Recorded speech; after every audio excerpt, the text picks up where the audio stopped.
अस्सलामु अलैकुम वरहमतुल्लाहि वबरकातुहू। मैं हूं आपका मेज़बान मोहम्मद शाहिद रहमानी। आज मुर्खा 20 जुलाई है। पेश है दूरबीन की ताज़ा तरीन पेशकश। आज दूरबीन के अहम मौज़ूआत हैं। कर्नाटक में 26 अपोजिशन जमातों की इत्तेहाद को एक नया नाम मिलने के बाद एक दिन बाद कांग्रेस ने बुध को इत्तेहाद में दरार की खबरों को मुस्तरद करते हुए कहा कि टीम इंडिया मुत्तहिद है। गुज़िश्ता रोज़ मंगल को सऊदी अरब में ज़ुल्हिज्जा का महीना ख़त्म हो गया।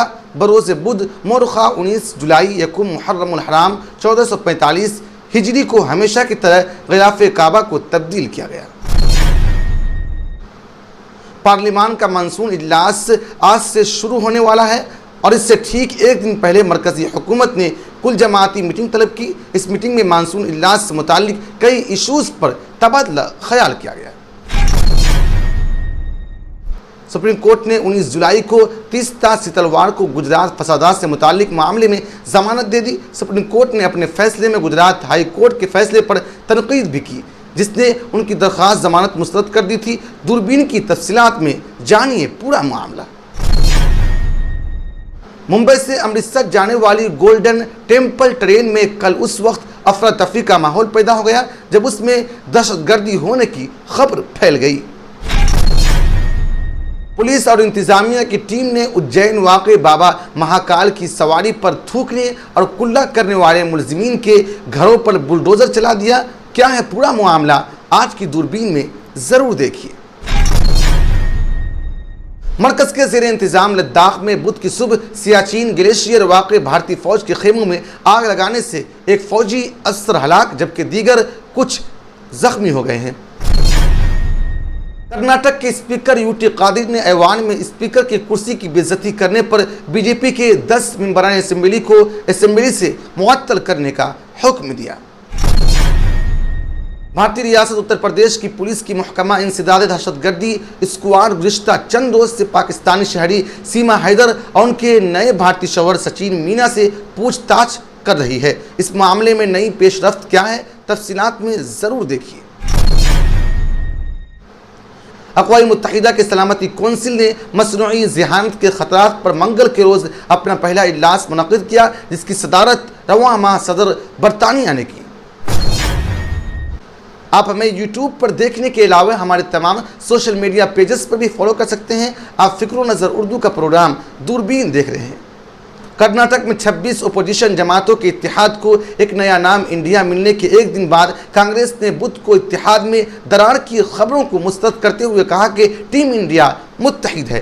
कांग्रेस रहनुमा रणदीप सुरजेवाला से जब ये पूछा गया कि बिहार के वज़ीर आला और जेडीयू रहनुमा नीतीश कुमार नए इत्तेहाद के नाम पर नाराज़ हैं, तो उन्होंने कहा कि हम सब एक हैं, इंडिया में कोई इख्तलाफ नहीं, हमारा नारा है जीतेगा भारत। दरअसल जो लोग टीम इंडिया पर सवाल उठा रहे हैं, दरअसल यही वो अल्फाज हैं जो भारत को तकसीम करना चाहते हैं। उन्होंने मज़ीद कहा कि बीजेपी नीतीश बाबू के खिलाफ गंदी ज़बान इस्तेमाल कर रही है, अब वो अफवाह फैला रही है। मोदी जी जितनी भी कोशिश कर लें, टीम इंडिया में कोई दरार नहीं डाल सकते। बीजेपी अपनी साजिशी थ्योरियों के साथ चल सकती है लेकिन कामयाब नहीं हो सकती। कांग्रेस के तर्जमान सुरजेवाला, जो कर्नाटक में कांग्रेस के इंचार्ज भी हैं, उन्होंने कहा है कि नए इत्तेहाद का फोकस अवाम को मुतासिर करने वाले मसाइल पर है।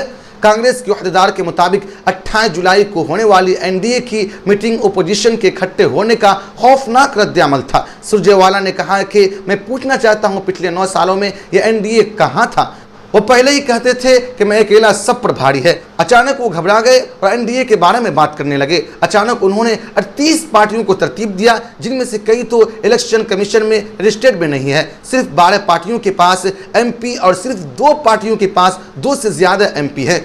उनकी मीटिंग तो सिर्फ एक पार्टी बनाने और एनडीए में शामिल होने की खुली दावत देने के मुतरादिफ थी। कांग्रेस रहनुमा ने नए इत्तेहाद के नाम इंडिया पर सवाल उठाने पर आसाम के वज़ीर आला हिमंतवा बिस्वा सर्मा को तनकीद का निशाना बनाया। हिमंतवा ने कहा था कि इस नाम से अपोजिशन जमातों पर इस्तेमारी असर व रसूख जाहिर करता है। कांग्रेस रहनुमा ने कहा था कि हिमंतवा बिस्वा सर्मा बादशाह से ज़्यादा वफादार बनने की कोशिश कर रहे हैं। वो तकरीबन 30 साल तक कांग्रेस में रहे और फिर छोड़ गए। अब उन्हें बीजेपी के साथ अपनी वफादारी साबित करने की ज़रूरत है। वहीं दूसरी जानिब कांग्रेस रहनुमा सुरजेवाला से ये पूछा गया कि मगरबी बंगाल कांग्रेस के रहनुमा मुबैना तौर पर टीएमसी के नई ग्रुप बंदी का हिस्सा होने पर नाराज थे, तो उन्होंने ये तस्लीम भी किया कि शराकत दारों के दरमियान कुछ महाज आराइयाँ होगी, क्योंकि ये रियासतों में हरीफ हैं और नए इत्तेहाद में कुछ सियासी और नज़रियाती इख्तलाफ होंगे।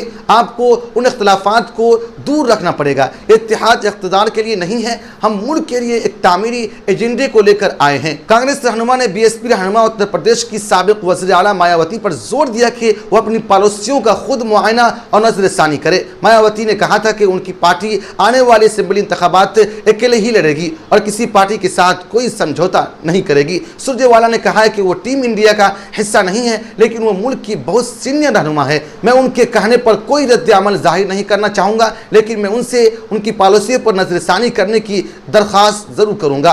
कांग्रेस रहनुमा ने मजीद कहा कि पोलिंग पैनल को एक वकील का हालिया खत मौसूल हुआ है, जिसमें कहा गया कि अपोजिशन पार्टियां मुल्क के नाम का इस्तेमाल करके इंतखाबात जीतना चाहती है। ऐसे प्रोपेगेंडो को नज़रअंदाज किया जाना चाहिए और ये बीजेपी का एक और प्रोपेगेंडा हो सकता है। गुज़िश्ता रोज़ बरोज़ मंगल सऊदी अरब में ज़ुल्हिज्जा का महीना ख़त्म हो गया। बरोज़ बुध तारीख़ 19 जुलाई यकुम मुहर्रम हराम 1445 है और ये नई इस्लामी साल की शुरुआत है। इस्लामी रिवायत के मुताबिक इस मौके पर हमेशा गिलाफ काबा कुस्वा को तब्दील किया जाता है। गुज़िश्ता रात नमाज इशा के बाद कुस्वा की तब्दीली का अमल शुरू किया गया और यह अमल 3 से 4 घंटों में मुकम्मल हुआ। ज़राए के मुताबिक इस बार गिलाफ काबा की तैयारी पर 2 करोड़ सऊदी रियाल से ज़्यादा लागत आई थी। गिलाफ काबा सिल्क, सोने और चांदी के तारों की कढ़ाई से तैयार किया जाता है। गिलाफ काबे की तब्दीली के दौरान इब्तिदा में पुराने गिलाफ काबा को चारों जानिब से महारत व एहतियात के साथ उतारा गया। इस दौरान काबे के चारों जानिब हिफाजती बैरियर लगाए गए। गिलाफ की तब्दीली के लिए इलेक्ट्रॉनिक लिफ्टर्स की मदद ली गई ताकि ये बासानी बैतुल्लाह के ऊपर छतों तक पहुँचा जा सके। वहीं बर्र सगीर में मुहर्रम हराम 1445 हिजरी का चांद नजर आए। मुहर्रम हराम 1445 हिजरी का चांद देखने का एहतमाम भारत के मुख्तलिफ रियासतों में किया जाता है। माह मुहर्रम के आगाज़ से ही शिया तबके में नवाह खानी का सिलसिला भी शुरू हो जाता है। दुनिया भर के शिया मुहर्रम हराम का महीना वाक़ई करबला में हज़रत इमाम हुसैन अलैहिस्सलाम की शहादत की याद में गुजारते हैं। रियासत पार्लिमान का मानसून इजलास आज से शुरू होने वाला है और इससे ठीक एक दिन पहले मरकज़ी हुकूमत ने कुल जमाती मीटिंग तलब किया था। इस मीटिंग में मानसून इजलास से मुताल्लिक इशूज़ पर तबादला ख्याल किया गया। मानसून इजलास हंगामा खेज होने के आसार हैं, क्योंकि अपोजिशन पार्टियों की कई मामला पर पार्लिमान में आवाज़ उठाने के लिए तैयार है। इनमें से मणिपुर तशद्दुद का मामला भी शामिल है। मीडिया रिपोर्ट्स के मुताबिक मरकज़ी हुकूमत ने कुल जमाती मीटिंग में अपोजिशन के जरिए मणिपुर मामले पर बहस कराए जाने के मुतालबे को मंजूर कर लिया है। बताया जाता है कि आज होने वाली कुल जमाती मीटिंग में कांग्रेस की तरफ से जयराम रमेश, प्रमोद तिवारी, अपना दल की अनुप्रिया पटेल, समाजवादी पार्टी से राम गोपाल यादव और HT हसन, AIADMK की तरफ से अबू दुआई, आम आदमी पार्टी से संजय सिंह, मरकजी वजीर कानून अर्जुन राम मेघवाल, RJD से AD सिंह के अलावा मरकजी वजीर दिफा राजनाथ सिंह और NK के परियम चंद्र वगैरह शामिल थे। मरकजी हुकूमत ने कुल जमाती मीटिंग के दौरान सभी पार्टियों को यकीन दिलाया कि हुकूमत मणिपुर इशूज़ पर बहस करने के लिए तैयार है। हालांकि ये पता नहीं चल सका कि अपोजिशन के जरिए महंगाई पर भी बहस कराए जाने की मुतालबा को हुकूमत ने मंजूर कर लिया है। ये खबरें ज़रूर सामने आ रही हैं कि कुल मीटिंग में मरकजी वज़ीर बराए पार्लिमानी उमूर प्रहलाद जोशी ने कहा कि हुकूमत उसूल के तहत हर मसला पर बहस करने के लिए तैयार है। वाज़ेह रहे कि 20 जुलाई से शुरू हो रहा पार्लिमान का मानसून इजलास 11 अगस्त तक चलेगा।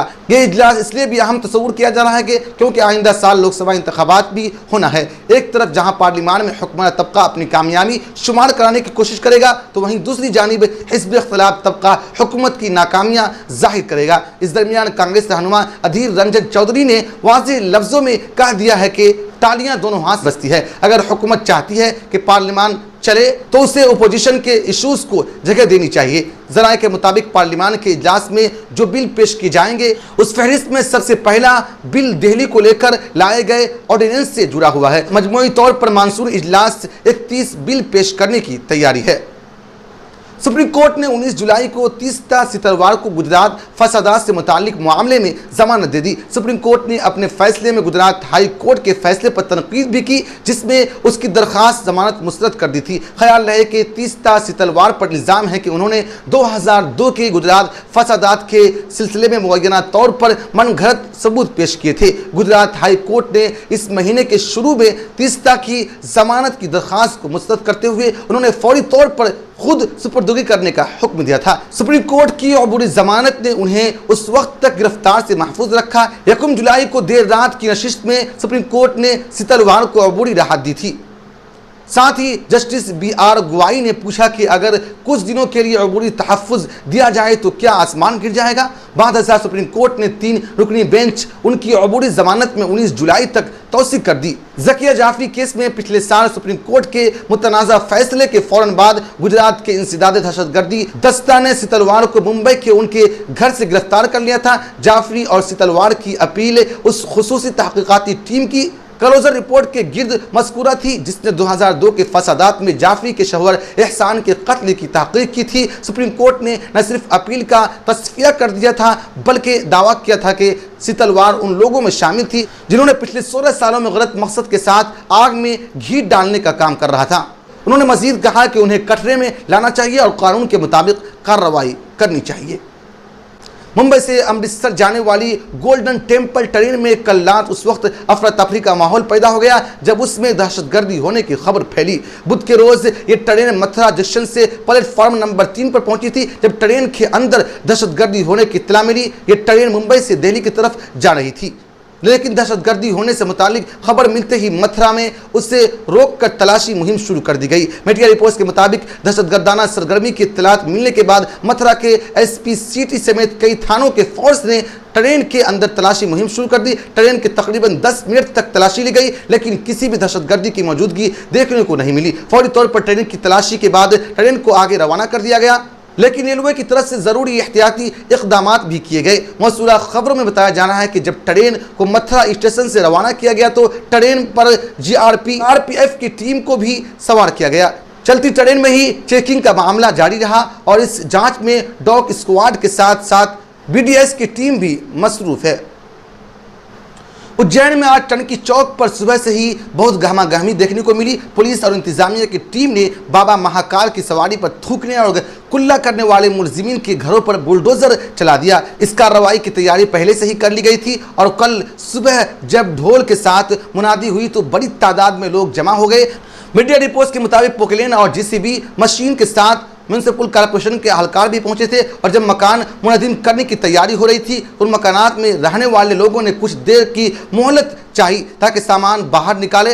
फिर कूलर, AC, फ्रीज और कुछ दीगर अहम सामानों को बाहर निकाला गया और फिर JCB के जरिए मकानात को मुनहदिम करने की कार्रवाई शुरू हो गई। अब वहाँ हर तरफ मलबे दिखाई दे रहा है। इस मामले में एडिशनल SP आकाश भोरिया ने बताया कि गुज़िश्ता दिनों बाबा महाकाल की सवारी पर थूकने और कुल्ला कर उस पर पानी फेंकने वाले 3 लोगों के खिलाफ सख्त कार्रवाई करते हुए ताज़ीरात हिंद की दफात 295, 153, 296 और 505 के तहत मामला दर्ज कर उन्हें गिरफ्तार कर लिया गया था। उसके बाद उनके खिलाफ जांच शुरू हुई और म्यूनसिपल कॉर्पोरेशन रेवेन्यू की टीम को पूरी जानकारी दी गई। म्यूनसिपल कॉर्पोरेशन की टीम ने उसके मकानात को तोड़ने के लिए दस्तावेजात खंगाले थे जिनमें 2 मकानात में गड़बड़ी सामने आई थी। इसके बाद गुज़िश्ता कल ये मकानात तोड़ने की कार्रवाई की गई। बताया जाता है कि कल होने वाली इंतजामी कार्रवाई से मुतालिक इलाके में पहले से ही जानकारी दी गई। मौसूला इत्तलात के मुताबिक बाबा महाकाल की सवारी पर थूकने से मुतालिक मामले में पुलिस ने मुलजिमीन को अदालत में पेश किया था जहां से 2 नाबालिगों को टेंडर होम और 1 को सेंट्रल जेल बैरोगर पहुंचा दिया गया। इसके बाद पुलिस ने सुबह उनके मकानात को तोड़ने की कार्रवाई शुरू की। कल जब मकानात को मुनहदिम करने का अमल शुरू हुआ तो उस वक्त टंकी चौक पर कसीर तादाद में पुलिस फोर्सेज मौजूद थी। सुबह से ही इन कार्रवाई को लेकर इलाके में पुलिस अफसरान मौजूद थे जिन्होंने इलाके में आने जाने वाली गाड़ियों पर बैरिकेडिंग के जरिए रोक लगा दी थी।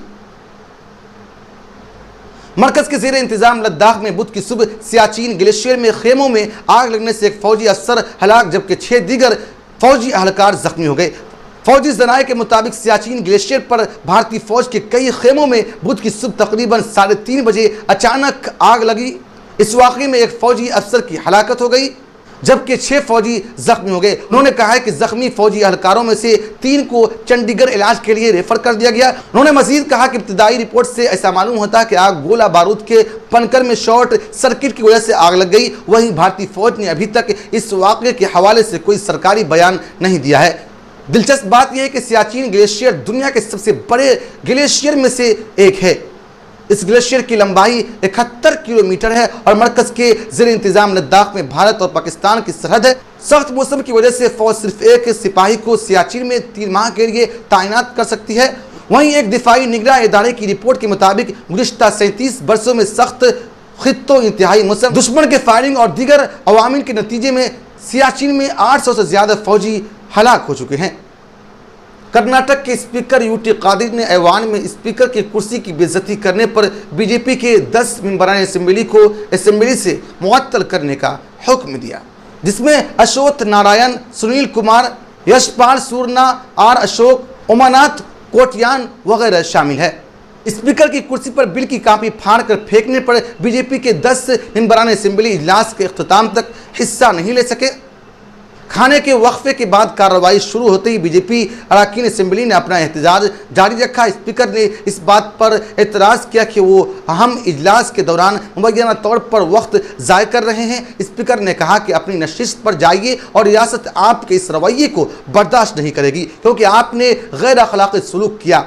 उन्होंने कहा है कि जमहूरियत में नायब सदर की बेंच की बेइज्जती बर्दाश्त नहीं की जाएगी। साथ ही हुक्मरान पार्टी के व्हिप अशोक पटन ने मुतालबा किया है कि स्पीकर की बेइज्जती करने पर कार्रवाई की जानी चाहिए। इस मौके पर बात करते हुए साबिक सीएम बिस्वाराज मुंबई ने कहा कि आपके ओहदे का गलत इस्तेमाल किया जा रहा है। स्पीकर हाथ की कठपुतली है और हुक्मरान जमात की कठपुतली के तौर पर काम कर रहा है। वो स्पीकर के ओहदे का वक़ार छीन रहे हैं। आपने सियासी फायदे के लिए इसका गलत इस्तेमाल किया है। बाद में वज़ीर कानून HK पटेल ने अरकान असेंबली के मुअत्तली की तजवीज़ पेश की और उन्होंने 10 MLAs को सेशन के अख्ताम तक फौरी तौर पर मुअत्तल करने की तजवीज़ पेश की, जिस तजवीज़ में स्पीकर ने मंजूर करते हुए कार्रवाई 10 मिनट के लिए मुलतवी कर दी। दरअसल गुज़िश्ता 2 दिनों से ओपोजिशन रहनुमा रियासत में IAS अफसरान का मुबैना तौर पर गलत इस्तेमाल करने पर कांग्रेस हुकूमत के खिलाफ एहतजाज कर रहे हैं। असेंबली में एहतजाज के दौरान कार्रवाई चलाने और दोपहर के खाने के लिए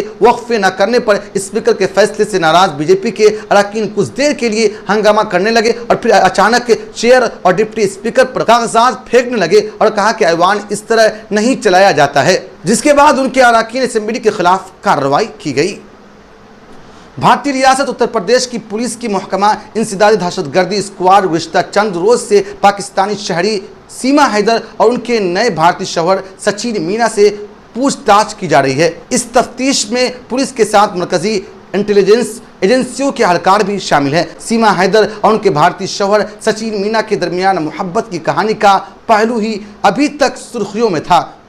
ताहम जब से ये मालूम हुआ कि सीमा के एक भाई और चचा पाकिस्तानी फौज में हैं, तब से पूरे मामले ने एक नया रुख ले लिया और उन पर तरह तरह के शुकूक व शुबहात का इजहार किया जा रहा है। सीमा गुलाम हैदर सचिन मीना के साथ रहने के लिए नेपाल के रास्ते मई में गैर कानूनी तौर पर भारत में दाखिल हो गई थी। दोनों का कहना है कि वो सन 2019 में गेमिंग ऐप PUBG पर मिले थे और फिर दोनों में प्यार हो गया। ताहम भारत में उनके गैर कानूनी दाखिले से मुतालिक कई तरह के इल्ज़ामात का सामना है। बाज़ लोग सचिन मीना के साथ उन खातून की मोहब्बत की कस्में खा रहे हैं तो बाज़ उन पर पाकिस्तानी खुफिया एजेंसी ISI से रवाबित और पाकिस्तान की जासूस होने का शक कर रहे हैं। इत्तलात के मुताबिक ATS की टीम इस हवाले से सबूतों की बुनियाद पर पाकिस्तानी शहरी से तफ्तीश कर रहे हैं, जैसे कि उनका मोबाइल फ़ोन, सिम कार्ड जो उनके कब्जे से बरामद हुए।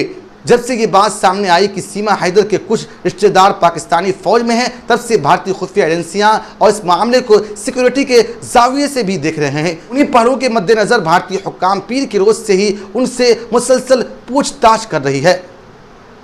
आखिर वो किस तरह पाकिस्तान से दुबई पहुंची और वहां से नेपाल के रास्ते से भारत में गैर कानूनी तौर पर दाखिल हो गई। हुक्काम को शक है कि कहीं उसके पीछे कोई और राज तो नहीं है। इत्तलात के मुताबिक बेशतर सवाल इस हवाले से है कि आखिर उनके भाई और चचा पाकिस्तानी फ़ौज में किन ओहदों पर काम करते हैं और कहाँ तैनात है। क्या उनसे सीमा का कोई ताल्लुक़ है, कोई राब्ता है या फिर किसी ने उसे भारत आने में उनकी मदद की वगैरह वगैरह। रवा माह के अवाइल में जब पुलिस को सीमा के बारे में पता चला तो उन्हें उनके नए शौहर सचिन को गिरफ्तार करके जेल भेज दिया गया था। ताहम अदालत ने दोनों को जमानत पर रिहा कर दिया और तभी से भारतीय मीडिया में इस मामले की काफ़ी तस्करा है। इब्तिदा में तो ये कहानी महज सरहद पार की प्यार की कहानी के तौर पर सामने आई, ताहम बाद में सोशल मीडिया पर इस तरह के दावे सामने आए कि वो दरअसल पाकिस्तान में भारतीय खुफिया एजेंसी राज के लिए काम करती थी और भारत ने वहां से निकाल दिया। लेकिन भारतीय मीडिया में ये थोड़ी जोर शोर से गर्दिश में है कि वो शायद पाकिस्तानी एजेंट थे और उन्हें नेपाल के जरिए भारत भेजा गया है। भारतीय जराए इब्लाग ने सिक्योरिटी हुक्काम के हवाले से लिखा कि सीमा ने भारत आने से पहले भारतीय मलबूसात पहने और मकामी लब्बो लहजे में बातचीत करने की मशकी। हुक्काम के मुताबिक ज़ाहिरी शक्ल के अलावा तहकीकाती एजेंसियों ने यह भी मुशाहिदा किया कि सीमा हैदर रवानी से भारत लब्बो लहजे की महारत का मुजाहरा करती है, जिसकी तरबियत नेपाल में काम करने वाले पाकिस्तानी एजेंटों ने दी होगी। भारतीय मीडिया रिपोर्ट्स के मुताबिक सिक्योरिटी ज़राए ने यही बताया कि इस तरह की ज़बान की तरतीब उन ख़वातीन को दी जाती है जिन्हें नेपाल के सरहद से भारत में गैर कानूनी सरगर्मियाँ अंजाम देने के लिए भेजा जाता है। वक्त के साथ सीमा हैदर की कहानी सुलझने के बजाय मजीद उलझती जा रही है। उसके पहले शौहर गुलाम हैदर जो सऊदी अरब में काम करते हैं, वो अपने बच्चों की वजह से परेशान हैं और अपनी बीवी से वापस आने की इल्तिजा की है। उधर कराची में सीमा के घर वालों को जब उससे पता चला कि वो सचिन के प्यार में भारत आकर इस्लाम मज़हब तर्क करके हिंदू मज़हब अपना लिया है, तब से वो परेशान है। उनका कहना है कि उन्हें अब पाकिस्तान वापस नहीं भेजना चाहिए। अक़वाम मुत्तहिदा के सलामती कौंसिल ने मसनूई ज़हानत के खतरात पर मंगल के रोज़ अपना पहला इजलास मुनक़िद किया, जिसकी सदारत रवा माह इदारे के सदर बरतानिया ने की। बरतानवी वज़ीर ख़ारजा ने इस मौके पर कहा कि मसनूई ज़हानत बुनियादी तौर पर इंसानी ज़िंदगी के हर पहलू को बदल देगी। बरतानवी वज़ीर ख़ारजा का कहना था कि हमें तब्दीली लाने वाले टेक्नोलॉजीज़ पर ग्लोबल गवर्नेंस तश्कील देने की फौरी ज़रूरत है। उन्होंने मज़ीद कहा कि मसनूई ज़हानत मौसमियाती तब्दीलियों से निमटने और मईशतों को फ़रोग़ देने में मदद कर सकती है। ताहम उन्होंने ख़बरदार किया कि टेक्नोलॉजी गलत इस्तेमाल को हवा भी दे सकती है और हथियारों की हसूलियाबी में रियासती और गैर रियासती दोनों ही अनासिर की मदद कर सकती है। आपने मसनूई ज़हानत की टेक्नोलॉजी को तरक्की देने के लिए अरबों डॉलर खर्च कर रहे हैं, लिहाजा मुनासिब होगा कि आप हमारी तख्लीक़ात का इस्तेमाल करने पर हमें मुआयना अदा करें, क्योंकि हमारी तख्लीक़ात के बगैर मसनूई ज़हानत बेवक्त और इंतहाई महदूद रहेगी। अमरीकी मुंसिफीन ने गुज़िश्ता माह ओपन AI को अपने चैट GPT को ट्रेन करने के लिए उनकी तख्लीक़ात के मुबैना गलत इस्तेमाल पर मुकदमा दायर किया था। फ़िक्र नज़र की ख़ास बुलेटिन दूरबीन की गुज़िश्ता पेशकश में मोहम्मद रैयान, मौलाना अब्दुल अहद रहमानी, अब्दुल्ला शेख, फजल रहमानी वगैरह ने अपना कीमती तबसरा करके हमारी हौसला अफजाई की है। हम अपने तमाम नाजरीन का शुक्रिया अदा करते हैं। आप मुझसे और हमारे तमाम साथियों से ट्विटर पर भी रब्ता कर सकते हैं। हमारा ट्विटर हैंडल है @फ़िक्र नज़र। शुक्रिया।